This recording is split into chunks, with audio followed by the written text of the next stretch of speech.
Namaste students, welcome to TSPH Digital Classroom. Today we are going to talk about chemical kinetics, second part of the chapter, zero order reactions. पूरे इस video के अंदर हम बात करेंगे दो, that is zero order reaction and दूसरा है first order reaction. So will first start with the zero order reaction.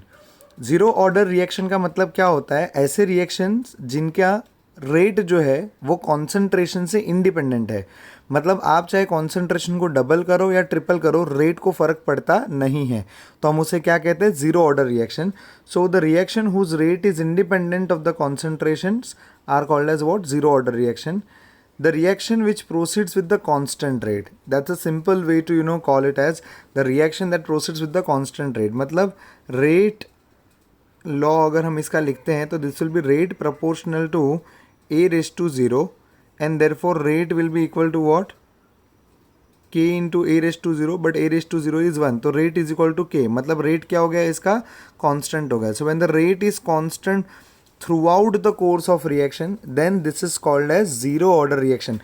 मतलब जैसे जैसे रिएक्शन होते जाता है रिएक्टेंट घट रहे हैं, रिएक्टेंट घटेंगे फिर भी रिएक्शन की जो स्पीड है वो बरकरार रहेगी. Then it is called as zero order reaction. Alright, now this can be written as, you know very well that how do we write rate? Rate is equal to minus dA by dt.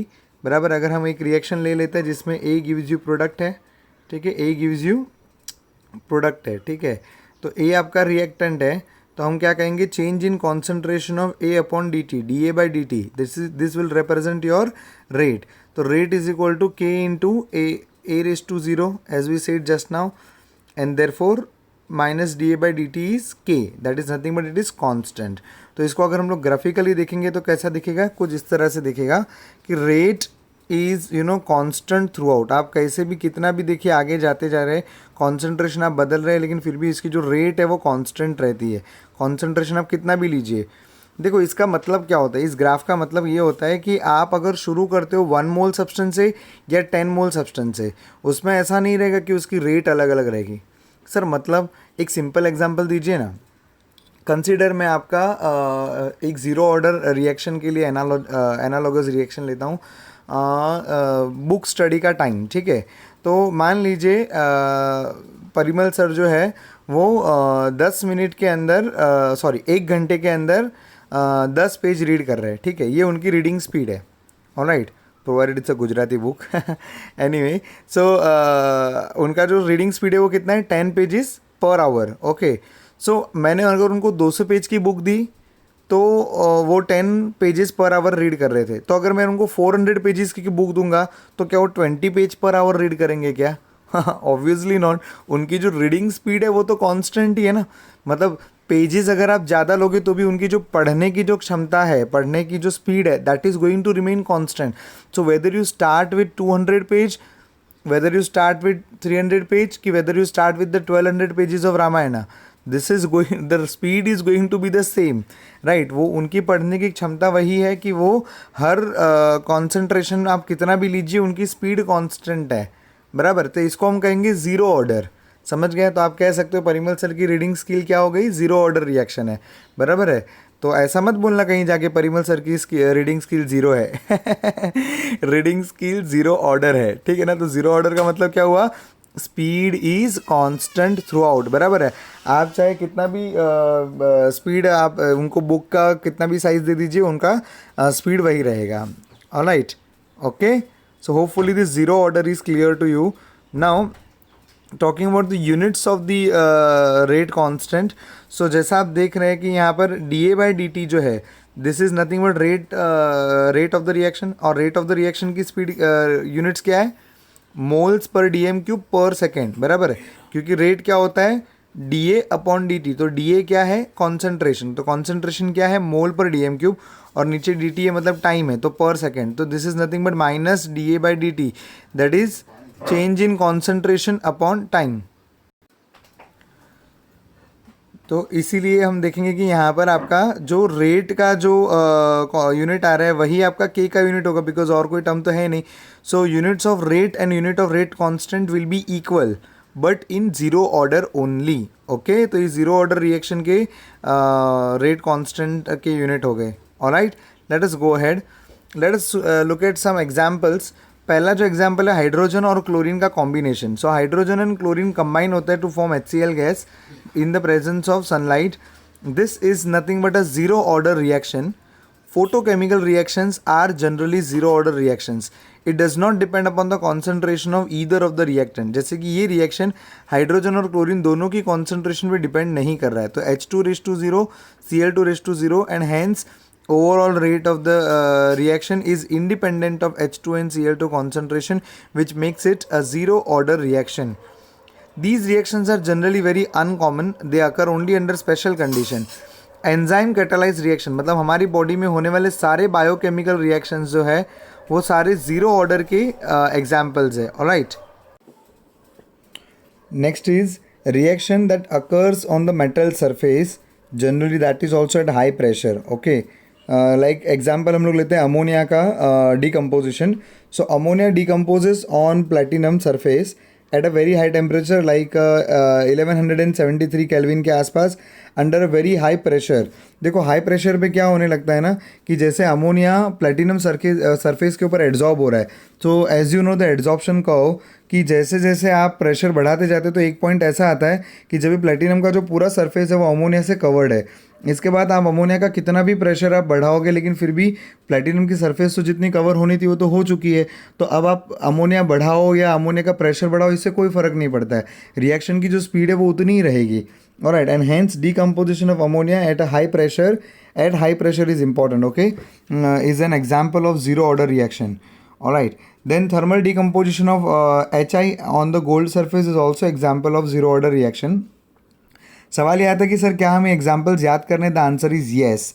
आपको match the column type के जो भी questions आते हैं उसके अंदर आपको इस तरफ जीरो ऑर्डर दिया रहेगा और उस तरफ कोई एक रिएक्शन रहेगा जो आपको मैच करना रहेगा. So you should know that these are the reactions which are zero order के एग्जाम्पल्स. ऑलराइट, तो सर इसके अलावा और कोई एग्जाम्पल आया तो देखो ये तो ऑब्वियस सी बात है कि किसी भी रिएक्शन को हम देख कर नहीं बता सकते कि उसकी ऑर्डर क्या है, क्योंकि ऑर्डर जो है वो एक्सपेरिमेंटल होता है. करेक्ट. तो एक्सपेरिमेंटल होने के कारण ऑब्वियसली हम आपसे ये एक्सपेक्ट नहीं करते कि हमने कोई भी रैंडम इक्वेशन दे दिया और हम आपसे पूछेंगे चलिए इसका रेट लॉ बताइए. ओके, बट ये जो एग्जांपल आपको कॉमन एग्जांपल मेंशन किए गए हैं, कंडीशन जो मेंशन की गई है कि भाई ये मेटल सरफेस पे होता है, हाई प्रेशर पे होता है, तो this condition you are suppose to memorize. Is that very much clear? चलिए नेक्स्ट आगे बढ़ते हैं. अभी ज़ीरो ऑर्डर रिएक्शन की हमने बात तो कर ली, थियोरेटिकली हमने इसको समझ लिया कि इसकी जो स्पीड है वो कांस्टेंट रहती है through out the course of reaction. But इसे हमें अभी मैथमेटिकली भी एक फॉर्मूला फॉर्म में डिराइव करना होगा. तो let us consider one reaction which is zero order where A gives you the product. Obviously A is the reactant. तो rate will be equal to minus D A by D T and that is equal to K into A raise to zero. A raise to zero is nothing but one, hence I can write minus D A by D T is nothing but K. Alright, अभी इस ये जो reaction है D A by D T जो है this is nothing but very small, it's for a very small change, right. But if you want to मतलब combine the overall reaction course then you will have to integrate that particular reaction, isn't it. तो integrate करेंगे अभी हम लोग यहाँ पर, और D T को मैं उस तरफ लेके चला गया हूँ. ए रेज टू ज़ीरो को हमने क्या लिख दिया, वन लिख दिया. सो माइनस जो साइन है वो भी मैं उस तरफ ले गया हूँ. So integration of D A is equal to integration of minus के डी टी. बराबर है. देखो मैं फिर से बोलता हूँ, ये जो इक्वेशन था इसमें हमने क्या किया, डी टी को मैं उस तरफ लेके चला गया. So this will become what, minus D A is equal to K D T. Alright, और ये माइनस साइन भी उधर चला गया. अभी हम इसको क्या कर रहे हैं, इंटीग्रेट कर रहे हैं. सो इंटीग्रेट करेंगे तो क्या होगा, integral D A is equal to minus के डी टी का इंटीग्रेशन. बराबर है. अब ये इंटीग्रेशन जो है ये पर्टिकुलर लिमिट में हो रहा है. We know that initial concentration of the reactant was A naught and final concentration at time T is A T. Alright, so A not is my lower limit and A T is the higher limit. Alright, upper limit. So lower limit और upper limit हमने यहाँ पर लिख दिया. Alright, ये समझ में आ गया हमने यहाँ पर क्या लिखा. और टाइम शुरू किया था तब 0 सेकेंड पे हमने स्टार्ट किया और ये अभी टाइम t सेकेंड पे हम लोग रुके हुए हैं. ऑलराइट, तो इस तरह से हमने यहाँ पर लिमिट्स भी अप्लाई कर दिए. Okay, so this is your integrated rate form. अभी you know very well that integration of D X is nothing but what, X. Correct. तो integration of D A will be what, A. So इसका क्या हो जाएगा, A with the lower limit A naught and higher limit A T is equal to minus के T zero to T, बराबर है। अभी ये लिमिट्स हम लोग कैसे अप्लाई करते हैं, upper limit minus lower limit, so this will become what, A T minus A not minus के T minus zero, but zero अभी वहाँ से हम छोड़ देंगे, बराबर है। So T minus zero is nothing but T, तो ये इक्वेशन हमारा बन गया A T is equal to A T minus A not is equal to minus के टी, या आप लिख सकते हैं A T is equal to minus के T plus A naught. Alright, ये इक्वेशन को आप ध्यान रख लीजिए, this is the integrated rate equation. अगर आप इस तरह से याद नहीं रखना चाहते तो इसका और एक सिंपलीफाइड वर्जन है, A not is equal to A T plus के टी, मतलब आप ए नॉट को उधर ले जाओ, ये जो ए नॉट है इसको इधर ले जाओ, के टी को इधर ले जाओ, तो you'll get this equation.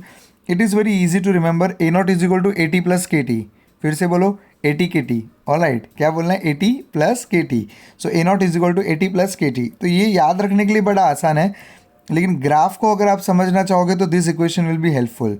Alright, so hopefully this equation is clear, आप इसको अच्छे से याद कर लीजिए।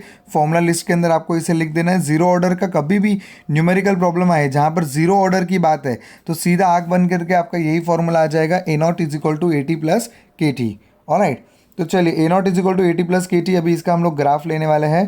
तो ग्राफ लेने से पहले मैं आपको एक और चीज़ बताता हूँ। इसी इक्वेशन को अगर आप ऐसा लिखोगे, A T is equal to A not minus के T, so it will give you even better understanding.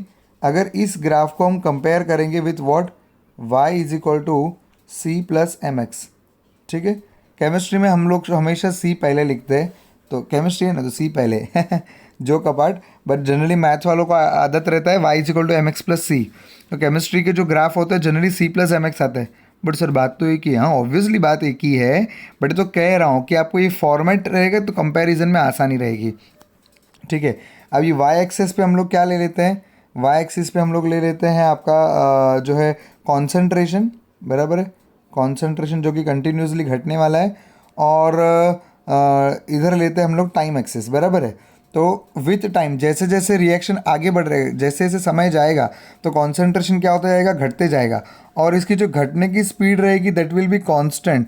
When I से कांस्टेंट मतलब इक्वल टाइम इंटरवल के अंदर इक्वल अमाउंट ऑफ कॉन्सेंट्रेशन घटेगा। मतलब अगर शुरू की 2 मिनट के अंदर 1 मोल घटा है तो नेक्स्ट 2 मिनट के अंदर भी वो 1 मोल ही घटेगा। क्यों? क्योंकि उसकी जो रिएक्शन की स्पीड है वो सेम है। फॉर एग्जांपल अगर मैं 10 पेज पढ़ रहा था 1 घंटे के अंदर, तो 1 घंटे में मैंने 10 पेज पढ़े, तो अगले 1 घंटे के अंदर भी मैंने 10 पेज ही पढ़े होंगे, मतलब टोटल 20, बट 10 की जो स्पीड है that is going to remain constant. तो this is what is called as a zero order reaction, बराबर है। तो चलिए इसको हम लोग देखते हैं, है ना, परफेक्ट यही आपका ग्राफ है। और जैसा मैंने लिखा था मैं वापस लिख देता हूँ, A T is equal to A not minus के T, A T is equal to A not minus के टी, तो दिस इज और नथिंग बट ए टी बोलेगा तो any concentration at time T, and ये जो है आपका कांस्टेंट इंटरसेप्ट आएगा सी, बराबर। आपने यहाँ से शुरुआत की है तो ये जो पूरा आपका हो गया, ये क्या हो गया, intercept, that is a naught. And जैसे जैसे आप देख रहे हैं रिएक्शन आगे बढ़ रहा है, ये घट रहा है। और एनीवेज यहाँ पर A T is equal to A not minus के टी है, तो माइनस के आपको चिल्ला चिल्ला के बता रहे कि भाई स्लोप जो है वो नेगेटिव है। ऑलराइट, और आप देख भी सकते हैं कि it's a negative slope, declining slope है इसका, और T is nothing but the X. तो इसको Y is equal to C plus M X से आपको कंपेयर करने आना चाहिए।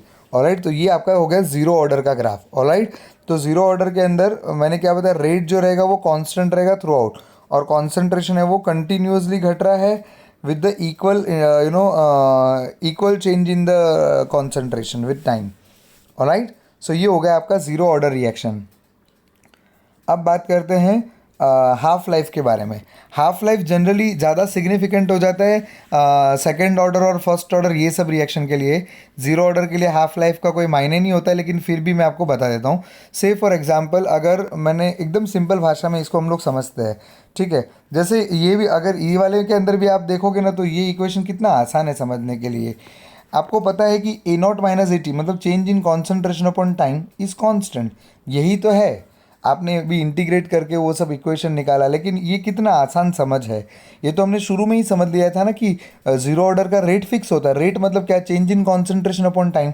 तो मैंने वही तो लिखा है, change in concentration upon time constant है, बस हो गया। तो डायरेक्ट इक्वेशन ही है एक्चुअली तो सर ये और ये इक्वेशन अलग है क्या? अरे बोंदू मल, ये टी उधर चला गया तो के टी हो गया ना, तो वही तो इक्वेशन आ रहा है भाई, समझ गए ना। तो इक्वेशन वही है, लेकिन क्या है, थोड़ा शो ऑफ करेंगे तो क्या अपने को थोड़ा मार्क्स मिलेगा करके हमने इतना सारा इंटीग्रेटेड रेट लॉ निकाला, और थोड़ा इंटीग्रेशन वगैरह आएगा तो क्या बायो वालों का भी थोड़ा मज़ा आए ना ऐसा, इसके लिए। बाकी ये तो क्या सीधी समझ है हमारी कि change in concentration upon time ये कांस्टेंट है, तो K is equal to A not minus A T upon T, ये डायरेक्ट इक्वेशन है, बराबर है। तो उसी तरह से मैं आपसे कह रहा था हाफ लाइफ के बारे में। तो हाफ लाइफ का मतलब क्या होता है, पहले तो वो समझते हैं कि time required for a concentration to become half of the original. I repeat, initial concentration का आधा हो जाने के लिए जो समय लगेगा उसे आप कहते हैं half life of the reaction. For example, मैंने कहा मैंने 200 पेज की बुक ली है, बराबर है, तो 100 पेज पढ़ने के लिए मुझे जो समय लगेगा उसे मैं कहूँगा हाफ लाइफ। तो जैसा आप जानते हो कि मेरी स्पीड क्या थी, 10 पेजेस पर आवर, तो 10 पेजेस के हिसाब से मेरे को अगर 100 पेज रीड करने रहेंगे तो मुझे 10 घंटे लगेंगे, right. So 10 hours will be the time required for completing half of that book. Now it is obvious that if I take 600 page book, तो 600 का हाफ कितना होता है, 300 होता है। तो क्या 300 पेज पढ़ने के लिए मुझे 10 आवर्स ही लगेंगे क्या? ऑब्वियसली नॉट सर, 300 पेजेस पढ़ने के लिए आपको 30 आवर्स लगेंगे। क्यों? क्योंकि मेरी स्पीड कांस्टेंट है 10 पेजेस पर आवर, चाहे आप 600 पेज की बुक दो या 200 पेज की बुक दो, मला फरक पड़त नहीं, बराबर है। म्हणजे मेरा जो पढ़ने का स्पीड है वो तो कांस्टेंट है। तो सर अगर मैंने 1500 पेज का बुक लिया, मतलब 1500 पेजेस का बुक लिया, तो उसे पढ़ने के लिए मुझे कितना टाइम लगेगा, हाफ बुक पढ़ने के लिए, बराबर है। हाफ बुक पढ़ने के लिए मुझे कितना टाइम लगेगा, 1500 पेजेस है तो 750 will be the half of that. तो 750 मतलब 10 पेजेस के हिसाब से मुझे 75 आवर्स लगेंगे। तो आप देख रहे हो कि अगर मैं बुक जो रहेगा उसको डबल कर दूंगा, बुक की साइज़ को डबल कर दूंगा, तो उसको हाफ रीड करने के लिए लगने वाला समय भी क्या हो जाएगा, डबल हो जाएगा। क्यों? क्योंकि मेरी पढ़ने की स्पीड कांस्टेंट है, आपने कंसंट्रेशन को डबल किया तो स्पीड तो डबल नहीं हुई ना, स्पीड तो उतनी ही है, इसीलिए उसे क्या बोलते हैं, हाफ रिएक्शन ख़त्म होने के लिए टाइम भी डबल लगेगा, है ना। ये एकदम सिंपल गणित है। तो let us consider the equation. जैसे हम जानते हैं K is equal to A not minus A T upon K T. अभी हाफ लाइफ का मतलब क्या होता है, हाफ लाइफ मतलब what is your A naught, it is the initial concentration, and what is A T, concentration remaining. तो concentration remaining at time T will be equal to A not upon two. है ऐसे कैसे sir? अरे half life की बात कर रहे हो ना, तो हाफ लाइफ मतलब क्या, ए नॉट में से ए नॉट बाई टू चला गया और ए नॉट बाई टू बच गया, तो ए नॉट बाई टू बच गया तो ए T will be what, A not upon to. So let us substitute that, बराबर। तो इसको सब्सटीट्यूट करते हैं हम लोग, तो क्या हो जाएगा, जो टाइम जो है ये हमारा टी हाफ है और ए टी कितना है, ए नॉट अपॉन टू है। अरे ये क्या लिखा है, ये यहाँ पर एरर है, ये टू होना चाहिए, A not upon two. Okay, so T is nothing but T half and A T क्या है हमारा, ए नॉट अपॉन टू है। ऑलराइट, तो वो सब्सटीट्यूट कर दिया है, तो हम कह सकते हैं T half will be equal to what, अभी A not minus A naught by two is nothing but A naught by two. So अपना फॉर्मूला आ गया T half is equal to A not upon two K. क्या formula आ गया, T half is equal to A not upon two K. तो second formula list में लिखेंगे T half is equal to A not upon two के, T half is equal to A not upon 2k। This is the half life of zero order reaction. इसके पहले हमने कौन सा equation पढ़ा था, A not is equal to A T plus के T.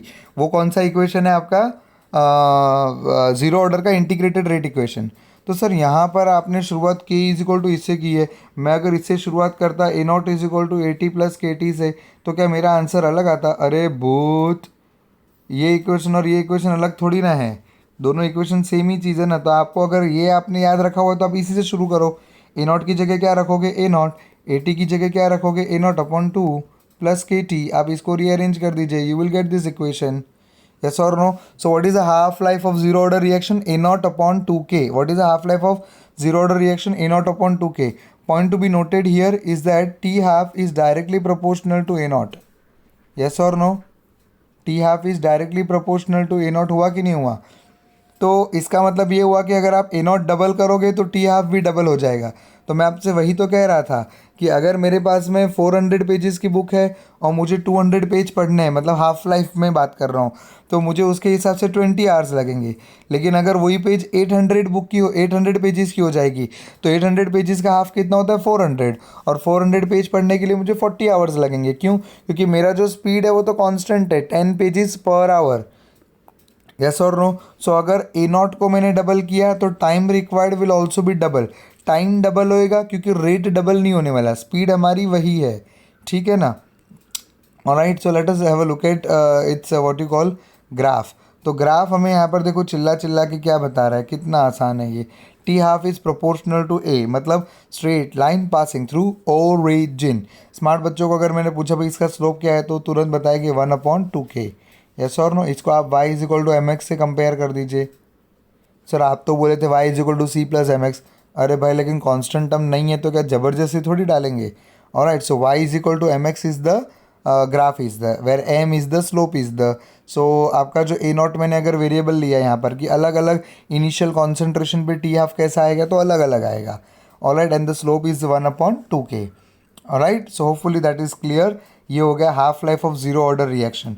देखो इक्वेशन क्लियर ही एक बात है, और आपको कॉन्सेप्ट भी क्लियर होना चाहिए कि भाई कॉन्सेप्चुअली सर ने क्या बताया कि स्पीड कांस्टेंट रह रही है, इसलिए आपको क्या बोलते हैं, अगर स्पीड कांस्टेंट है तो आप इनिशियल कॉन्सेंट्रेशन डबल लोगे तो आपको डबल टाइम लगेगा। ये कॉन्सेप्ट है, इस कॉन्सेप्ट को आपको समझना बहुत ज़रूरी है।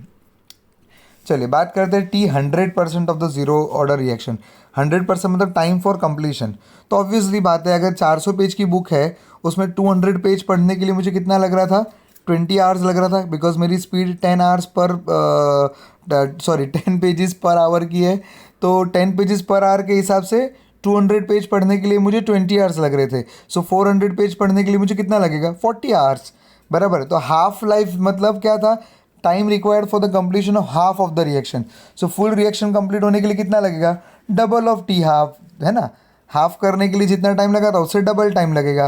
क्यों डबल टाइम? क्योंकि ऑब्वियस सी बात है ना, अभी 50 तक आने के लिए, 0 to 50 आने के लिए मुझे अगर 5 मिनट लगा है, तो 51 to 100 जाने के लिए और 5 मिनट, मतलब टोटल 10 मिनट हो गई ना। So T 100% is nothing but what you call T half का डबल। बराबर है। सो इसमें हम लोग वैल्यू पुट करके देख लेते हैं। ये इक्वेशन तो आपके सामने है ही। बराबर। अगर आपको इसको नहीं देखना है तो आप सीधा ये देख लीजिए, A not is equal to A T plus के टी। ये इक्वेशन आप जानते हैं। बराबर। ए नॉट कितना था, इनिशियल कॉन्सेंट्रेशन ए नॉट ही है। ए टी कितना हो जाएगा, जीरो। क्यों? बिकॉज रिएक्शन इज ओवर ना। हम लोग क्या ढूंढ रहे हैं, टाइम फॉर कंप्लीशन। कंप्लीशन मतलब reaction is over. If the reaction is over that means A T मतलब रिमेनिंग कॉन्सेंट्रेशन इज जीरो ना, प्लस के टी मतलब हमें टाइम ढूंढना है। So can I write A not is equal to के T and that is nothing but T is equal to A not upon K. बराबर। अभी ये इक्वेशन आया, अभी 2 मिनट पहले ही मैंने आपको क्या बताया था, T half is equal to A not upon 2k। बराबर। हाफ लाइफ अगर उसका ए नॉट अपॉन 2k था, तो इसका 100% लाइफ मैंने कितना बताया, डबल ना। टी हाफ का डबल हो जाएगा, तो टी हाफ का डबल करोगे तो टू टू लुल हो गया, आंसर आ गया ना, ए नॉट अपॉन के। यस और नो? तो ये डेरिवेशन है। तो ये डेरिवेशन आपको पूछा नहीं जाएगा, 100% का आपकी बुक में दिया नहीं, ये आपकी जानकारी के लिए मैं बता रहा हूँ, क्योंकि स्पीड यहाँ कांस्टेंट है। रिएक्शन की कॉन्सेंट्रेशन जब आधी हो गई तो क्या मेरी पढ़ने की स्पीड आधी हो गई क्या? नहीं, पढ़ने की स्पीड स्टिल बरकरार है। बराबर है। आइडियल केस मान के चल रहे हैं हम लोग नहीं तो आधा पेज आधा बुक पढ़ने के बाद में ऐसे ही स्पीड लुल हो जाता है। तो यहाँ पर हम मान के चल रहे हैं कि आपकी जो पढ़ने की जो स्पीड है वो कांस्टेंट है, बरकरार है। तो अगर आपको हाफ बुक पढ़ने के लिए 1 घंटा लगा, तो आप दूसरे 1 घंटे के अंदर पूरी बुक कंप्लीट कर देंगे। यस और नो? यही सिंपल फंडा है जीरो ऑर्डर रिएक्शन का। सो इसके लिए T 100% is equal to what, A not upon K. आप ऐसा भी कर सकते हो जैसे मैंने अभी भी बताया था, T 100% will B T half का डबल, मतलब 50% का डबल। तो टी हाफ की फॉर्मूला क्या है, A not upon 2k, two two लुल हो गया, और आंसर आपका वही आएगा, T 100% will be what, A not upon K. In fact देखो, मैं तो कहता हूँ कि स्मार्ट बच्चों के लिए अभी मैं एक्सक्लूसिव बता रहा हूँ, टी टोटल कंप्लीट होने के लिए कितना टाइम लग रहा है, ए नॉट अपॉन के लग रहा है। तो हाफ कंप्लीट होने के लिए कितना टाइम लगेगा, हाफ ऑफ दिस। आ गया ना, ए नॉट अपॉन 2k, है ना? तो टी हाफ। अभी कोई आपको ऐसा पूछे टी 3/4, ठीक है, टी 3/4 का मतलब क्या होता है, 3/4 बचा कि 3/4 गया? गया, हमेशा याद रखो टी के नीचे जो भी आप लिखते हो वो गया रहता है। जब आप लिखते हो टी 100% मतलब क्या, 100% इज कंज्यूम्ड। ओके, तो सिमिलरली टी 3/4 लिख रहे हो, इसका मतलब क्या, 3/4 गया। तो 3/4 जाने के लिए कितना टाइम लगेगा, तो A0/K का 3/4। तो सर टी 1/4 कितना रहेगा, A0/K का 1/4। सो सर टी 2/3 कितना लगेगा, पकाओ मत, आपको A0/K बता दिया ना, टोटल लाइफ है, तो T 2/3 will be 2/3 of this. कितना आसान है कि नहीं। तो आपको जो भी ढूंढना रहेगा आप इस तरह से ले सकते हैं, बराबर है ना, एकदम आसान। टी हाफ रहेगा तो क्या, हाफ ऑफ A0/K। टी 3/4 रहेगा तो 3/4 of A0/K, because A0/K total time required है। A0/K क्या है, टोटल टाइम है ना, A0/K आपको टोटल टाइम इतना लग रहा है, तो हाफ कितना लगे, तो हाफ ऑफ दिस, क्योंकि through out the course of reaction speed constant बनी हुई है ना, इसलिए आप ऐसा कह सकते हैं। ऑलराइट, चलिए अभी ग्राफ को एक बार क्विक रिकैप दे देते हैं जीरो ऑर्डर रिएक्शन का। ये तीनों ग्राफ आपको ध्यान रखने हैं। मैं सिंपली रिएक्शन लिखता हूँ, आपको समझ जाएगा। Rate is equal to constant and है देयरफॉर के है ना कांस्टेंट है, इसके लिए आपका पैरेलल टू कॉन्सेंट्रेशन एक्सिस आ रहा है। ये इक्वेशन ऐसा क्यों आया, because A T is equal to A0 plus minus के T, A T is equal to A0 minus के टी, इसलिए आपका डिक्लाइनिंग स्लोप वाला ग्राफ आएगा।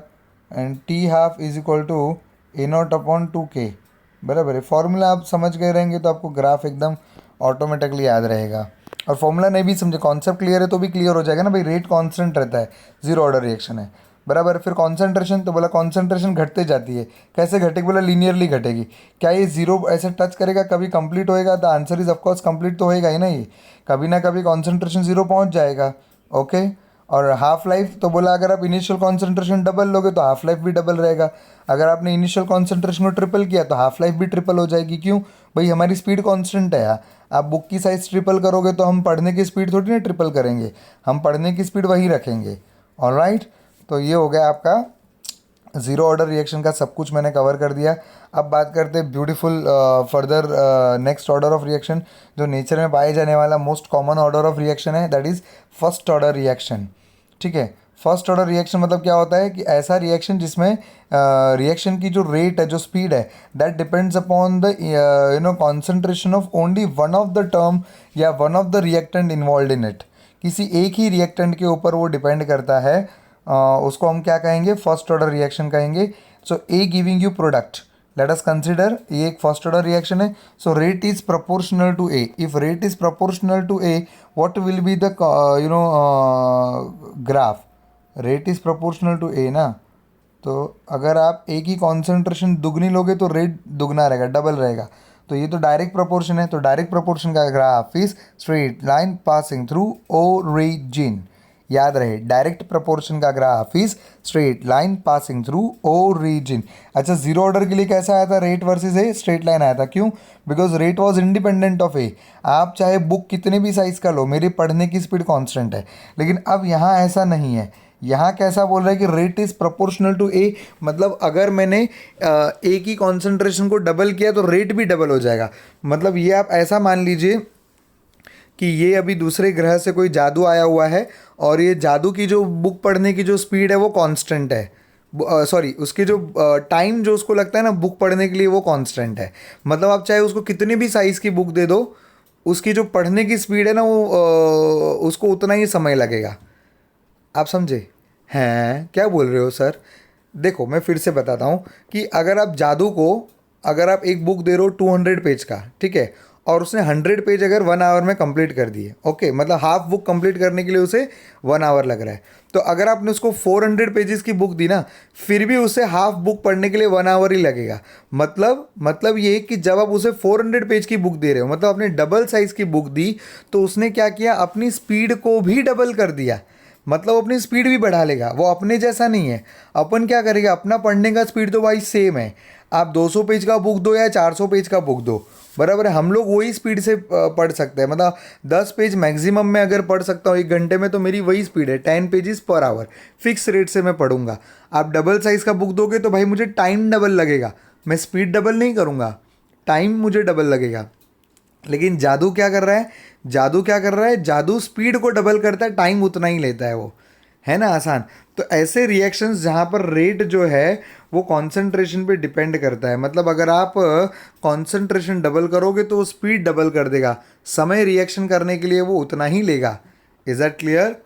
बराबर है। तो इसको मैं अभी इरेज कर देता हूँ, चलिए आगे देखते हैं इसमें।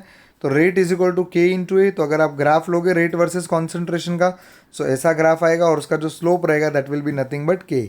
ऑलराइट, तो Y is equal to M X से आप कंपेयर कर लीजिए, तो इसकी जो स्लोप कितनी आ रही है, के आ रही है, ठीक है ना।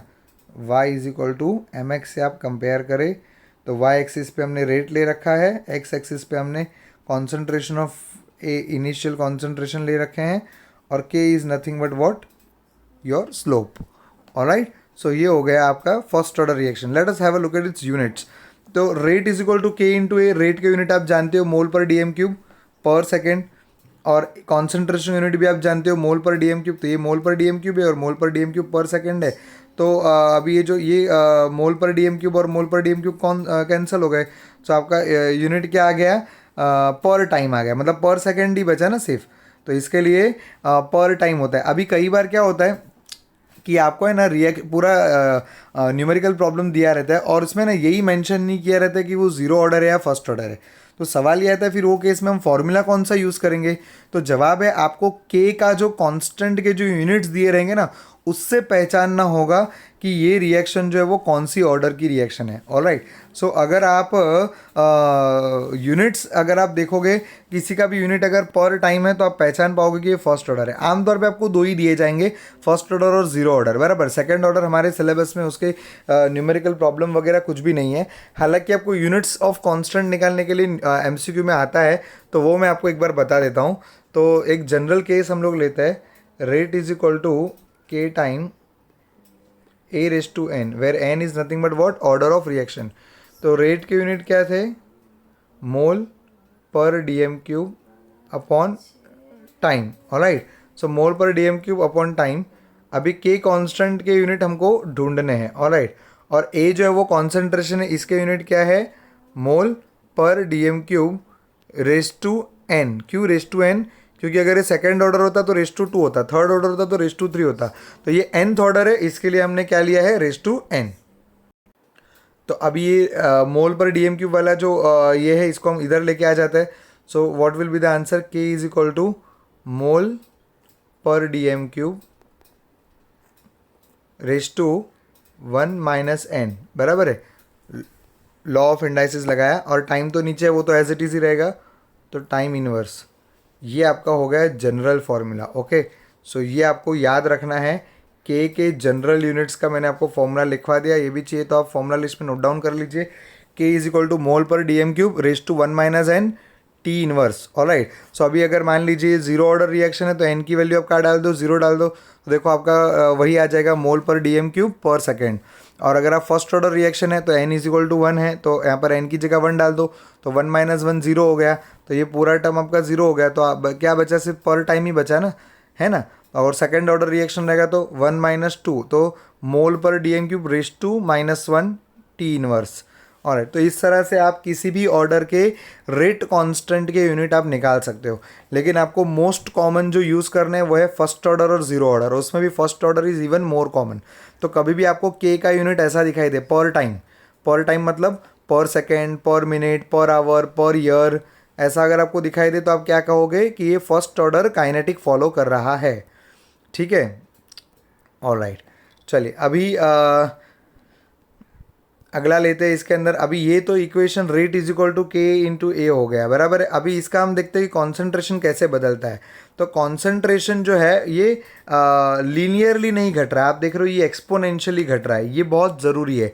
जीरो ऑर्डर के अंदर आपने देखा था कि हमारी जो स्पीड थी वो कांस्टेंट थी, और इसीलिए जो चेंज इन कॉन्सेंट्रेशन है वो भी in equal amount of time equal concentration घट रहा था। लेकिन यहाँ क्या होता है, रेट इज़ प्रोपोर्शनल टू ए, बराबर है। तो जैसे ही ए की कॉन्सेंट्रेशन घटी तो रेट भी तो घट गया ना बॉस, आप समझे। यहाँ पर रेट फिक्स कतई नहीं है, हर मतलब हर पल पल के अंदर लगातार इसकी जो रेट है वो कम होती जा रही है। ऑलराइट, तो इसकी जो कॉन्सेंट्रेशन चेंज होने की जो क्षमता रहेगी वो एक्सपोनेंशियली घटेगी इस तरह से। और पॉइंट टू बी नोटेड, ये कभी भी टाइम जीरो पे कभी टच नहीं करेगा, और ये मैं आपको है ना मैथमेटिकली प्रूव करके बताऊंगा। अगर ये एक्सपोनेंशियल ग्राफ है इस तरह से, तो ये कभी भी टाइम एक्सिस को टच नहीं करेगा। इसका क्या मतलब होता है, फर्स्ट ऑर्डर रिएक्शन कभी भी ख़त्म नहीं होगा। ये बड़ा मज़ेदार बात है।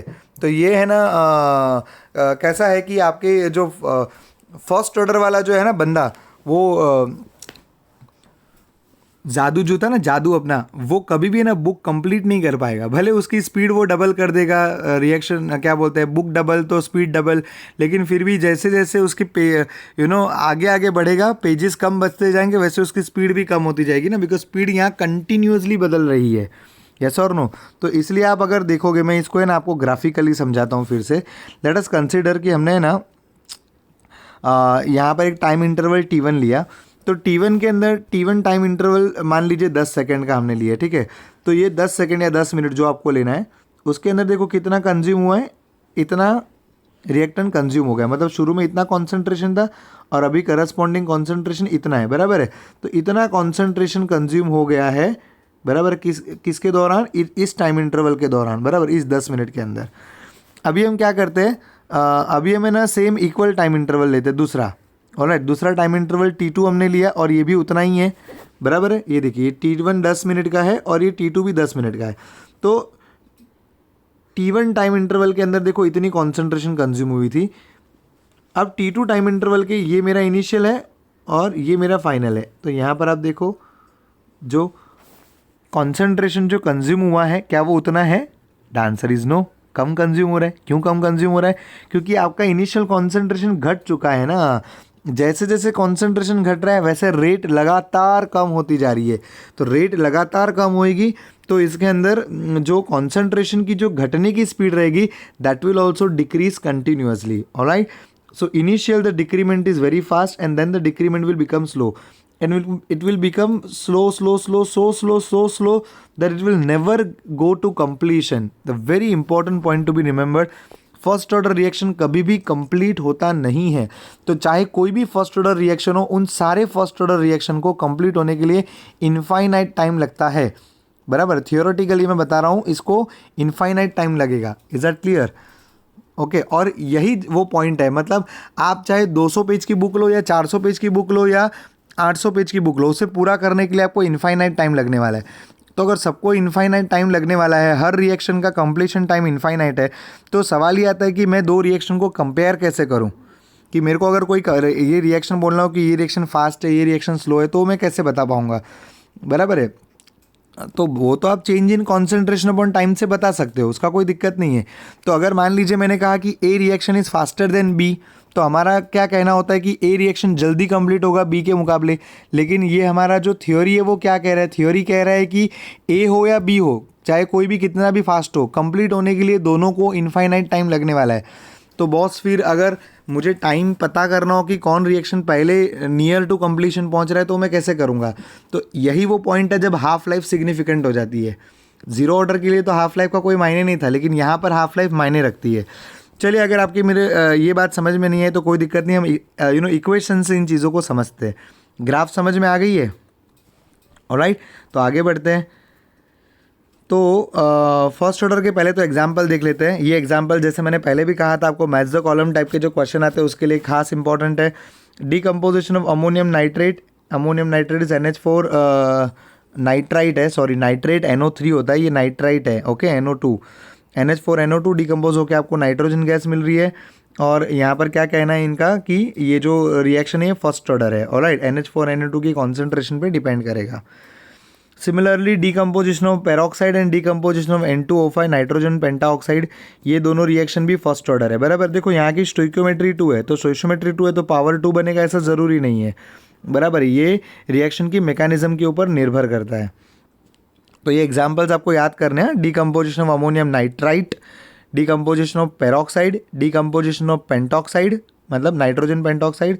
दूसरा है डीकम्पोजिशन हाइड्रोजनेशन, मतलब आप इथीन का इथेन बनाते हो ना रायनिन निकल के ऊपर, ये वो वाला रिएक्शन है, बराबर। So that depends upon the concentration of ethene and hence it is first order reaction, और वो हाइड्रोजन की कॉन्सेंट्रेशन पे डिपेंड नहीं कर रहा।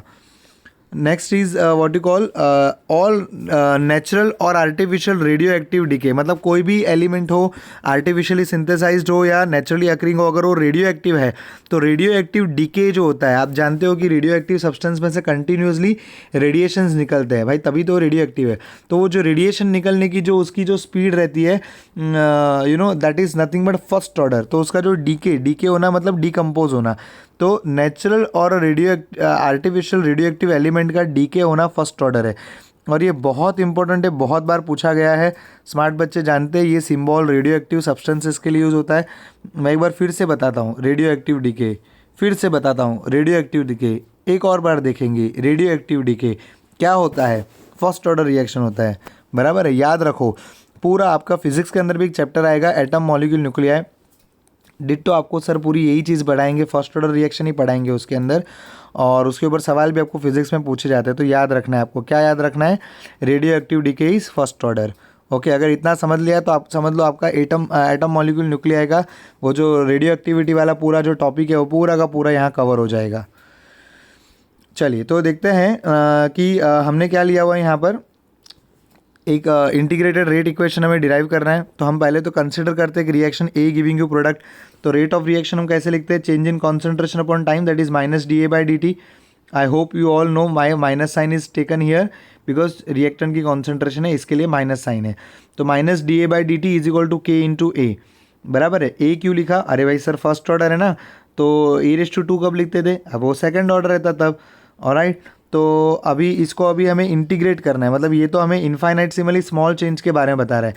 अगर मुझे थ्रू आउट द रिएक्शन कितना चेंज हुआ वो पता करना है तो मुझे इस रिएक्शन को क्या करना होगा? इंटीग्रेट करना होगा। तो इंटीग्रेट करने से पहले मैं क्या किया, डी टी को मैं उस तरफ लेके चला गया और ए को यहाँ नीचे ले आया। तो इक्वेशन क्या बन गया? D A by a is equal to minus के D t. Now let us integrate this, और इंटीग्रेट करते वक्त हम लिमिट्स भी अप्लाई करेंगे। Lower limit is a naught and higher upper limit is 80। और टाइमिंग की अगर हम बात करेंगे तो 0 सेकेंड से शुरू करके हम t सेकेंड तक जा रहे हैं, ठीक है। और क्योंकि k कांस्टेंट है तो कांस्टेंट को लात मार के बाहर, तो माइनस k को हमने बाहर निकाल लिया है और dt अंदर है। अभी ये जो इंटीग्रेशन है ये मैथ्स के बच्चे तो जानते हैं, बायो के बच्चों को मैं याद दिला देता हूँ। Integration of 1/x dx, okay, integration of 1/x dx is nothing but log of x। Alright, तो integration of 1/x dx is nothing but ln x। ln मैंने क्यों लिखा है? Because it's a natural log. Okay, अब math वाले बच्चों को मैं यहाँ पर एक खास नोटिस देना चाहूँगा कि मैथ्स में जब भी आप लॉग लिखते हो ना तो लॉग हमेशा टू द बेस ई होता है कि नहीं? जैसे आपको अगर इंटीग्रेशन दिया है तो प्रणव सर जब भी पढ़ाएंगे तो आपको क्या कहेंगे? इंटीग्रेशन ऑफ 1/x dx क्या होगा? तो आप आंसर आएगा लॉग एक्स, बराबर है, लॉग मॉड ऑफ एक्स, आप ऐसा ही बोलते हो ना। तो integration of 1/x dx is log x आप कहते हो, क्योंकि वहाँ पर लॉग हमेशा टू द बेस ई रहता है। लेकिन केमिस्ट्री में कैसा है, ध्यान रखो, केमिस्ट्री के अंदर जब भी हम लॉग वर्ड यूज़ करते हैं ना, लॉग LOG लॉग, तो वो हमेशा टू द बेस 10 होता है। अगर मैंने ऐसा लिखा है लॉग एक्स तो वो बिना कहे ये मानना होता है कि वो टू द बेस 10 ही है, बराबर। अगर मुझे टू द बेस ई लिखना है तो मैं उसको ln मतलब नेचुरल लॉग, बराबर है, लॉगरिदम नेचुरल, ऐसा करके ln ही लिखूंगा। अगर आपने 1/x dx का लॉग एक्स लिख दिया तो आपको वो डेरिवेशन रॉन्ग मिलेगा, बराबर। पास्ट में ऐसे एक्सपीरियंस हमारे बच्चों के हो चुके हैं। फर्स्ट ऑर्डर का डेरिवेटिव थ्योरी डेरिवेशन करने के लिए आया था अपने को थ्योरी एग्जाम में, और बच्चे ने पूरा डेरिवेशन बहुत अच्छे से बता दिया, लेकिन ln x की जगह उसने log x यूज़ किया। क्यों? क्योंकि वो तो समझा कि log का मतलब टू द बेस ही होता है। नहीं, केमिस्ट्री में जब आप सिर्फ log लिखोगे तो उसका मतलब टू द बेस 10 होगा। ओके, अगर आपको नेचुरल log लिखना है तो आपको ln ही लिखना होगा। Is that clear?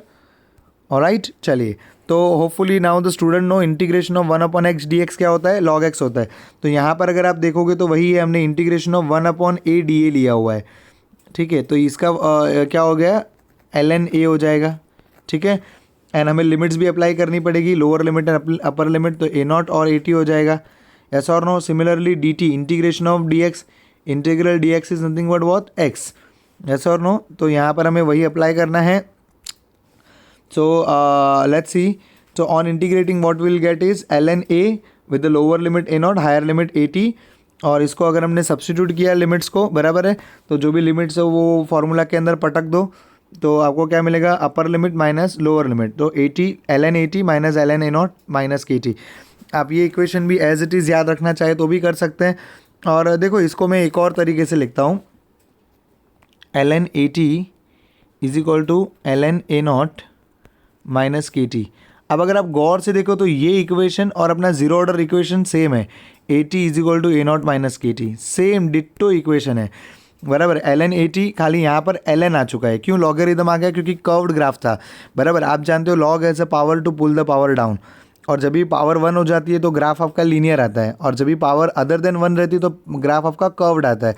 तो हमने देखा था कि कॉन्सेंट्रेशन वाली जो ग्राफ आ रही थी वो जीरो ऑर्डर में ऐसा लीनियरली डिक्रीज हो रहा था, लेकिन फर्स्ट ऑर्डर के अंदर एक्सपोनेंशियल डिक्रीज हो रहा था, मतलब कर्व ग्राफ थी। तो कर्व ग्राफ को सीधा करने के लिए क्या लेना होता है, लॉग लेना होता है, ठीक है, बराबर है। चलिए इसको मैं हटा देता हूँ फिलहाल डेरिवेशन में से, लेकिन ये इक्वेशन जो है ये मेरी बहुत फेवरेट रिएक्शन है, तो इसको आप याद रख सकते हैं।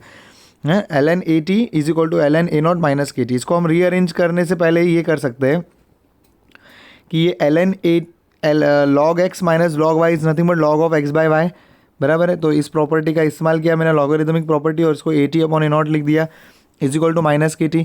अगर ये माइनस को मैं उस तरफ ले लूँ तो मैं ऐसा भी लिख सकता हूँ, क्या लिख सकता हूँ, एक सेकेंड ना, अगर ये माइनस साइन है उसको मैं उस तरफ ले लूँ तो can I write it ln a0 upon 80 is equal to kt, and therefore k will be equal to what, A T को उधर ले जाओ नीचे की तरफ, 1 upon t ln a0 upon 80। तो ये आपका इक्वेशन बन गया। तो ये फर्स्ट ऑर्डर का इक्वेशन है, ऑलराइट। तो फर्स्ट ऑर्डर की इक्वेशन क्या बन गई, k is equal to 1 upon T ln a0 upon 80, alright, k is equal to 1 upon T ln a0 upon 80। So this is the first order kinematic equation, ये आपको खास याद रखना है, और ये उसका लॉगरिदमिक फॉर्म कहा जाता है। क्या कहा जाता है, लॉगरिदमिक फॉर्म, ऑलराइट। अभी लॉगरिदमिक फॉर्म के साथ में मैं आपको इसका एक्सपोनेंशियल फॉर्म भी बता देता हूँ।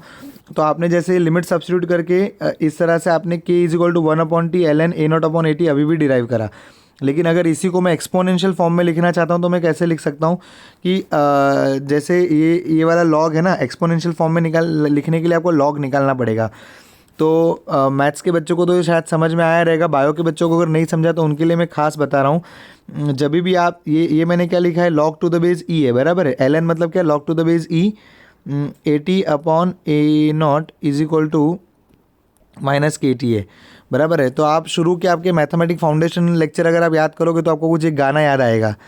जब ये लॉग हटाना रहेगा तो क्या करते हैं हम लोग, बेस के ऊपर पावर लिख दो, लॉग हटाकर आंसर लिख दो, बेस के ऊपर पावर लिख दो। तो बेस क्या अपना ई है, बेस के ऊपर, और माइनस के टी यहाँ पर था तो उस माइनस के टी को मैंने पावर बना दिया, बेस के ऊपर पावर लिख दो, लॉग हटाकर आंसर लिख दो। हो गया ना अपना ये फॉर्मूला, है ना आसान। ये एक्सपोनेंशियल फॉर्म है।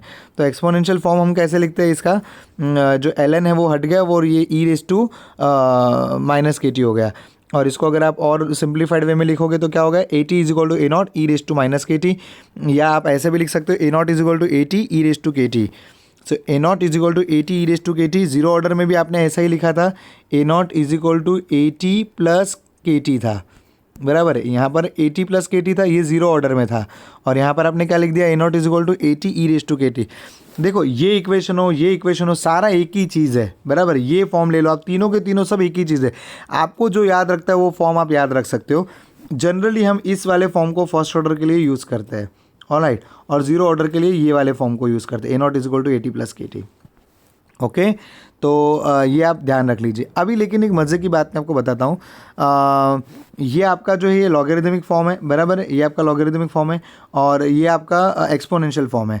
तो ऑब्वियस सी बात है कि ना ही लॉगरिदमिक फॉर्म और ना ही एक्सपोनेंशियल फॉर्म में यूज़ कर पाऊँगा कैलकुलेशंस के लिए।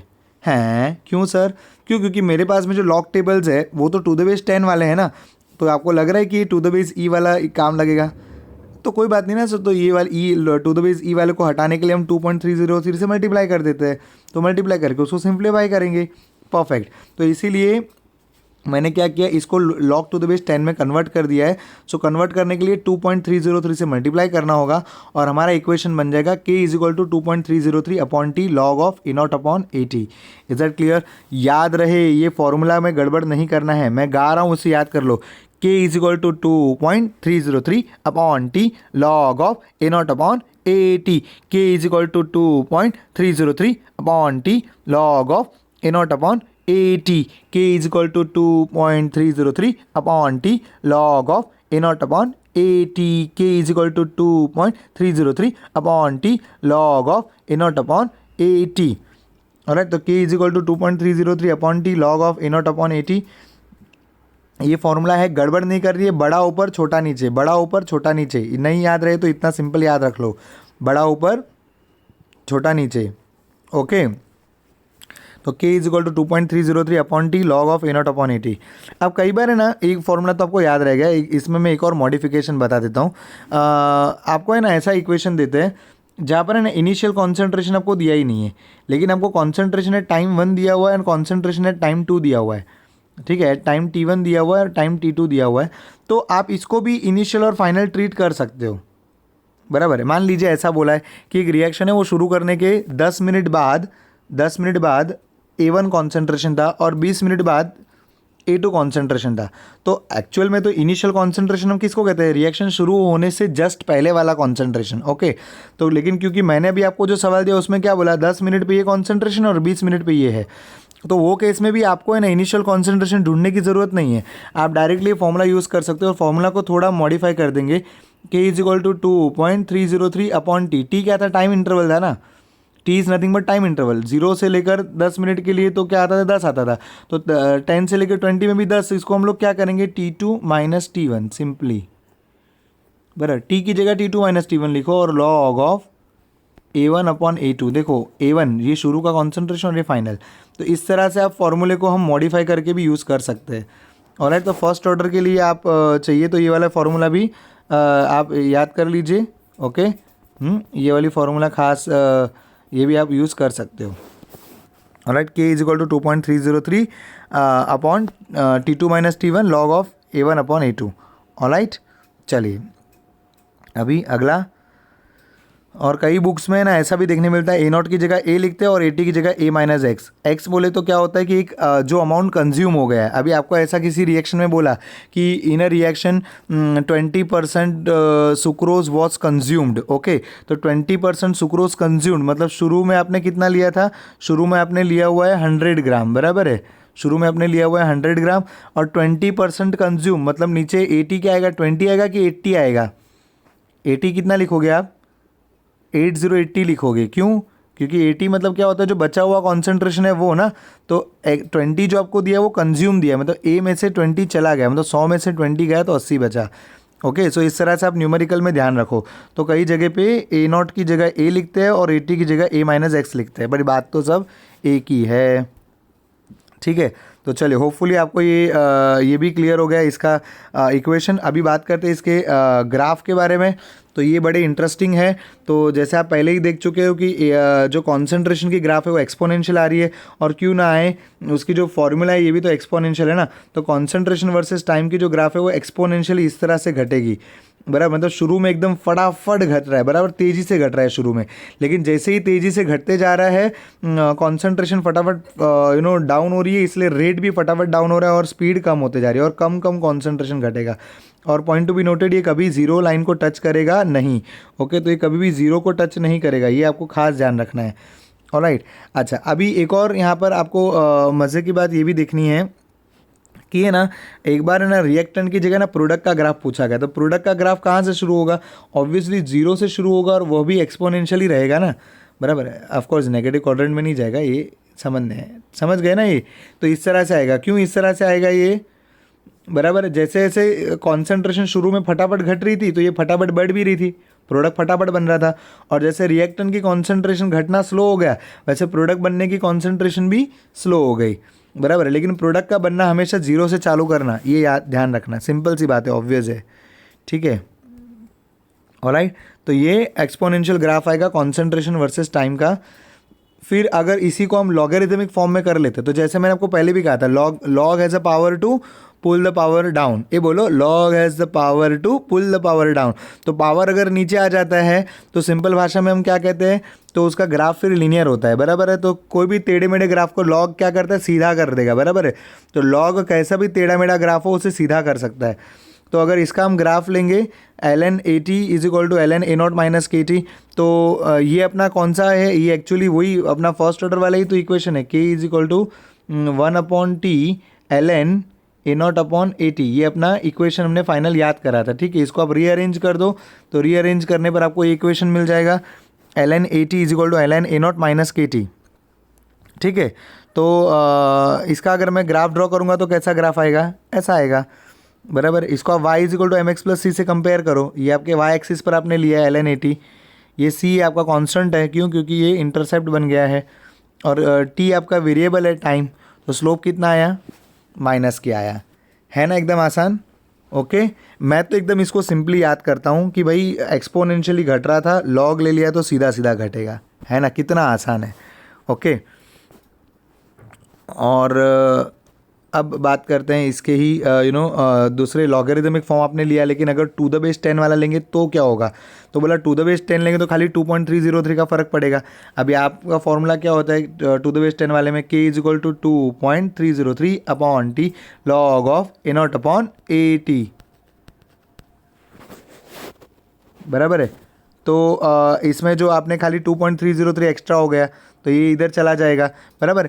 ln वाले और log वाले ग्राफ में ना इतना ही डिफरेंस है कि जो भी स्लोप आएगा ना उसमें 2.303 आएगा। अरे इधर माइनस आना चाहिए बच्चों, ध्यान देना, माइनस आएगा, minus k upon 2.303, alright. And log to the base 10 is your intercept. Easy है ग्राफ ये, है ना। y is equal to C plus M X से कंपेयर करो, देखो ईजिली आपको ग्राफ मिल जाएगा, ऑलराइट। तो अभी इसमें आगे लेते हैं। हाँ, ये देखो मैंने वही आपको कंपैरिजन यहाँ पर दिया हुआ है, तो अब दोनों को कंपेयर कर लीजिए बस। यहाँ पर क्या है, ln है, और यहाँ पर क्या है, log है। ln और log के ग्राफ में इतना ही डिफरेंस, आगे भी और 3-4 ग्राफ आने वाले हैं सिलेबस में, तो ये सिंपली आप याद रख लीजिए। ln वाले ग्राफ में 2.303 आना ही नहीं चाहिए, और log वाला ग्राफ है तो 2.303 आएगा आएगा आएगा आएगा आएगा। ओके, लॉग वाली ग्राफ है तो 2.303 आएगा ही आएगा, और अगर बिना लॉग वाली मतलब ln वाली ग्राफ है तो उसमें 2.303 नहीं आएगा, है ना, सिंपल टू रिमेंबर। और ये वाली जो एरर मैं आपको पहले ही बता चुका हूँ, यहाँ क्या है, माइनस है। ओके, तो माइनस को मत भूलिएगा वहाँ पे, ऑब्वियसली डिक्लाइनिंग स्लोप है तो माइनस तो आएगा ही ना। चलिए, अभी ऐसा भी ग्राफ आप ले सकते हो, खाली आपने t को उधर ले लिया तो ये तो y is equal to M X type का ग्राफ हो गया। So log of A not upon A T will keep on increasing. तो ये मैथमेटिक्स है, और उसका स्लोप क्या आ रहा है, k आ रहा है। अगर इसी को मैं लॉग वाले फॉर्म में ले लूँ तो क्या आएगा, k अपॉन 2.303, है ना, सिंपल टू अंडरस्टैंड। अगर आपको इक्वेशन क्लियर है तो आपको कोई भी ग्राफ पूछा तो आपको ग्राफ बनाने आना चाहिए। इक्वेशन आप खाली दिमाग में बिठा लो। फर्स्ट ऑर्डर की इक्वेशन क्या है, k is equal to 2.303 upon T log of A not upon A T. Okay, और 2.303 निकाल देने का अगर आपको ln वाली ग्राफ चाहिए तो, सिंपल। ओके, चलिए अभी बात करते हैं हाफ लाइफ के बारे में। अच्छा, एक मज़ेदार बात मैं आपसे यहाँ पर डिस्कस करता हूँ। हमने इक्वेशन बनाया k is equal to 2.303 upon T log of A not upon A T, ठीक है। तो कहना है से t is equal to 2.303 upon T, नहीं आप नहीं कह सकते सर, ऑब्वियसली कहोगे ना सर, खाली टी को उधर ले लिया तो क्या बड़ी बात है, ठीक है। A not upon A T. अब मान लीजिए इनिशियल कॉन्सेंट्रेशन था हमारा ए नॉट, अब मैं पता करना चाह रहा हूँ टी 100%। टी 100% मतलब क्या, reaction is over. Reaction is over तो ए टी कितना बचा है, क्या बचा है, रिएक्शन इज ओवर मतलब जीरो हो गया, तो ये तो जीरो हो गया। हाँ, तो क्या होगा, a not upon zero will be infinity, log of infinity is infinity, infinity to multiply anything is infinity, and hence we prove that T 100% of any first order reaction is not defined, it is infinity। तो खास आपको याद रखना है कि first order reaction कभी भी theoretically complete नहीं होता। प्रैक्टिकली कंप्लीट कैसे होगा वो भी मैं चर्चा करूंगा, अगले जो मेरा दूसरा वीडियो रहेगा न्यूमेरिकल का, उसके अंदर मैं डिस्कस करूंगा। अभी के लिए आप क्या याद रखोगे कि फर्स्ट ऑर्डर रिएक्शन है वो प्रैक्टिकली कभी कंप्लीट हो सकता नहीं है, इसलिए फर्स्ट ऑर्डर के फुल रिएक्शन की लाइफ के बारे में बात करके कोई मतलब ही नहीं रहता, इसीलिए हमने हाफ लाइफ की कॉन्सेप्ट को इंट्रोड्यूस करा। समझ में आ रहा है मैं क्या कह रहा हूँ? चलिए तो देखते हैं quickly. Obviously half life is nothing but the time required for the concentration of the reactant to reduce to half of its initial concentration. Okay, so now अगर concentration half हो गया है तो what is the AT? AT is nothing but remaining concentration is A naught upon 2 and T time is nothing but T half. तो let us substitute this value into the first order kinematic. ये हमारा first order equation है, K is equal to 2.303 upon T log of A naught upon AT. So A naught की जगह पे क्या आएगा? A naught, और AT की जगह पे क्या डाल देंगे? A naught upon 2, और T की जगह पे क्या डाल देंगे? T half. So what equation you will get? You will get this equation, है ना. टी हाफ को इधर ले लेते हैं, के को नीचे ले लेते हैं, ए नॉट अपॉन ए नॉट क्या हो जाएगा? कट हो जाएगा, और ये क्या हो जाएगा? खाली 2 ऊपर चला जाएगा. तो ये क्या हो जाएगा आपका? 2.303 अपॉन टी हाफ लॉग 2.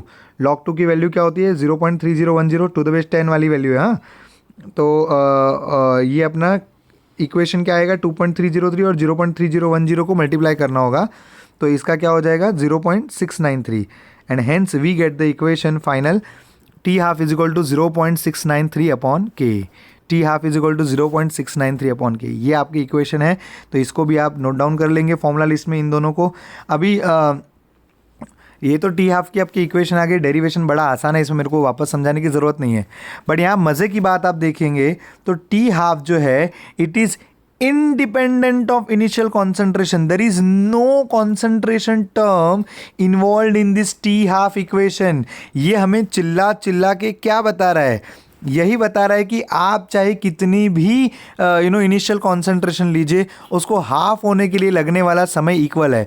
मतलब अगर मैंने 2 मोल्स लिया है तो 2 मोल का हाफ कितना होता है? 1 मोल. 1 मोल होने के लिए अगर मुझे 1 घंटा लगा है तो 50 मोल भी अगर लूँगा तो 50 मोल में से 25 मोल कंज्यूम होने के लिए उतना ही सेम 1 आवर ही लगेगा मुझे. अगर 2 मोल का 1 मोल होने के लिए 1 आवर लग रहा है तो 50 मोल का 25 मोल होने के लिए भी 1 आवर ही लगेगा. तो सवाल आता है ऐसा क्यों सर? तो ऐसा इसलिए क्योंकि जब आपने 2 मोल्स का 50 मोल कर दिया तो आपने क्या किया? कॉन्सेंट्रेशन को 25 टाइम्स कर दिया, बराबर. तो जब कॉन्सेंट्रेशन को 25 टाइम कर दिया तो स्पीड भी तो 25 टाइम्स हो गई ना. तो जब स्पीड 25 गुना हो गई तो डेफिनेटली उसकी जो टाइम रिक्वायर्ड रहेगी वो सेम रहेगा. Is that clear? Hence remember first order reaction चाहे आप कितने से भी शुरुआत करो, बराबर, उसको हाफ होने के लिए सेम टाइम ही लगेगा. Is that clear? ऐसा मान लीजिए अगर मैंने 100 किलो रेडियो एक्टिव मटेरियल लिया है, 100 किलो थोरियम मैंने लिया है, ठीक है. तो 100 किलो थोरियम को 50 किलो होने के लिए अगर 10 दिन लग रहे हैं तो 50 किलो को 25 किलो होने के लिए भी 10 दिन लगेंगे, ठीक है. और लॉजिकली सोचो, वो 25 किलो को फर्दर 12.5 kg होने के लिए और 10 दिन लगेंगे, 12.5 को 6.25 होने के लिए और 10 दिन लगेंगे, 6.25 को 3.125 होने के लिए और 10 दिन लगेंगे, 3 का 1.5 होने के लिए और 10 दिन लगेंगे, 1.5 का 0.75 होने के लिए और 10 दिन, 0.75 का आधा 0.4 अप्रॉक्सीमेटली होने के लिए और 10 दिन, 0.4 का आधा 0.2 होने के लिए और 10 दिन, 0.2 का 0.1 होने के लिए और 10 दिन, 0.1 का आधा होने के लिए और 10 दिन. ऐसे आधा आधा करते जाओ. कभी क्या आप प्रैक्टिकल मतलब थियोरेटिकली क्या किसी भी नंबर का आधा करोगे तो जीरो तो आने वाला है नहीं, और इसीलिए उसको इनफाइनाइट टाइम लगेगा. ये मैंने आपको एकदम सीधा आंसर बता दिया है ना, मज़ेदार. तो ये समझना बहुत ज़रूरी है कि आप चाहे आप 50 किलो से शुरू करो या आप 10 किलो से शुरू करो, उसको हाफ होने के लिए अगर उसको टाइम 10 दिन दिया है तो वो 10 दिन ही लेगा. 50 किलो का 25 किलो होने के लिए 10 दिन, और अगर आपने 25 का 12.5 करना है तो भी 10 दिन लगेगा. ऐसा क्यों हो रहा है सर? अरे एकदम सिंपल है बेटा. अगर 50 किलो को आप जब 25 किलो करते हो, रिएक्शन को हाफ कर देते हो, तो स्पीड भी तो हाफ हो गई है ना. और जब स्पीड हाफ हो गई तो उसको टाइम डबल लगेगा ही ना. आई मीन व्हेन आई से टाइम डबल मतलब स्पीड उसकी कम हो गई है ना. तो उतना ही टाइम में वो पहले उतने टाइम में 25 किलो कंज्यूम कर रहा था, अभी उतने टाइम में वो 12.5 किलो ही कंज्यूम कर रहा है ना, ऐसा. तो इसलिए first order reaction never goes to completion. Okay, तो अगर आपको बात समझ में आई तो अभिनंदन, नहीं समझा तो हार्दिक अभिनंदन. फॉर्मूला आपके सामने है. तो फॉर्मूले से मैं एक और बात कह सकता हूँ कि अगर मैं टी हाफ वर्सेस कॉन्सेंट्रेशन का ग्राफ लेता हूँ, मतलब अलग अलग कॉन्सेंट्रेशन आप लोगे तो भी आपका जो हाफ लाइफ है वो कांस्टेंट है, वो बदलने वाला नहीं है. Is that clear? ऑलराइट, तो चलिए इसको हम क्लियर कर देते हैं और आगे बढ़ते हैं. हाफ लाइफ की ग्राफ मैंने यहाँ पर बता दी, ओके, तो T half is independent of concentration. एक और यहाँ पर मैं मज़ेदार बात आपसे कहना चाहूँगा कि जो टी हाफ है it is proportional to a raise to 1 minus n. ये फॉर्मूला आप याद रखेंगे। ओके, अगर ज़ीरो ऑर्डर है तो 1 माइनस ज़ीरो इज़ 1, तो आ गया ना डायरेक्टली प्रोपोर्शनल। आपने देखा था ज़ीरो ऑर्डर के लिए टी हाफ का ग्राफ ऐसा था, टी हाफ वर्सेस कॉन्सेंट्रेशन की जो ग्राफ थी वो इस तरह से थी, डायरेक्ट प्रोपोर्शन में आ रही थी, है ना, बिकॉज उसकी इक्वेशन क्या थी, ज़ीरो ऑर्डर के लिए टी हाफ की इक्वेशन थी T half is equal to A not upon 2k था ना। ओके, तो डायरेक्टली प्रोपोर्शनल था। अभी तो यहाँ पर कॉन्सेंट्रेशन की टर्म है ही नहीं, इसका मतलब ये क्या हो गया, इंडिपेंडेंट हो गया। ओके, अब एक और फॉर्मूला कई बार एग्जाम में पूछा जाता है कि 0.693 को हम ln2 भी लिख सकते हैं। मतलब देखो 0.693 था वो आपको कैसे अरे भाई 0.693 कैसे मिला था, 2.303 इंटू log 2 करके मिला था, है ना। log 2 की वैल्यू 0.30103, तो ln 2.303 into log 2 is nothing but ln2, है ना, नेचुरल लॉग ऑफ 2। तो इसीलिए T half is equal to ln2 upon K. ये फॉर्मूला और ये फॉर्मूला दोनों वन एंड द सेम है ना, ये फॉर्मूला और ये formula one and the same है ना। न्यूमेरिकल्स के वक्त हम लोग ऑब्वियसली ये यूज़ करेंगे बिकॉज हम टू द बेस 10 वाली फॉर्मूला यूज़ करते, लॉगरिदम बुक यूज़ करते हैं। ऑलराइट, सो ये ln2 है। ओके, चलिए अभी आगे एक क्विकली रिकैप ले लेते हैं जितने भी हमने ग्राफ करे हैं। सो पहला ग्राफ हमने कौन सा करा, फर्स्ट ऑर्डर का, रेट वर्सेस कॉन्सेंट्रेशन। सो आप जानते हो जैसे इक्वेशन आप अगर याद करोगे ना तो आपको सारे ग्राफ क्लियर हो जाएंगे। देखो rate is equal to K times ए, ऐसा था ना इक्वेशन, तो इसके लिए डायरेक्ट प्रोपोर्शन था। फिर a not is equal to A T is equal to A naught e raise to minus के टी। माइनस के टी इंडिकेट कर रहा है कि देखो ये डिक्लाइनिंग एक्सपोनेंशियल है। ओके, और ए टी आपने इस एक्सिस पर ए टी लिया ना, इसके लिए मैंने इक्वल के इस तरफ ए टी रखा। ऑलराइट, और ए नोट जो है आपका वो फिक्स टर्म हो जाएगा इधर, और ये वाला आपका ए टी है। ऑलराइट, फिर उसके बाद में सेकंड जो ये वाला ग्राफ लिया उसके लिए क्या आ जाएगा, ln A T is equal to ln A not minus के टी। ऑलराइट, और ये वाला ग्राफ में भी आपने अगेन सेम इक्वेशन से ही डिराइव करा है। और अगर दोनों में ln की जगह पे अगर आपने लॉग वाली ग्राफ ली कहीं पर भी तो 2.303 आ जाएगा। ओके, और टी हाफ की जो ग्राफ है it is independent of initial concentration. Alright, तो चलिए ये हो गए आपके ग्राफ सारे, और ये आ गया अपना तिरंगा। Okay, thank you very much. तो अभी सेकेंड लेक्चर के अंदर आप देखेंगे numerical problems based on first order and zero order reaction. Thank you very much.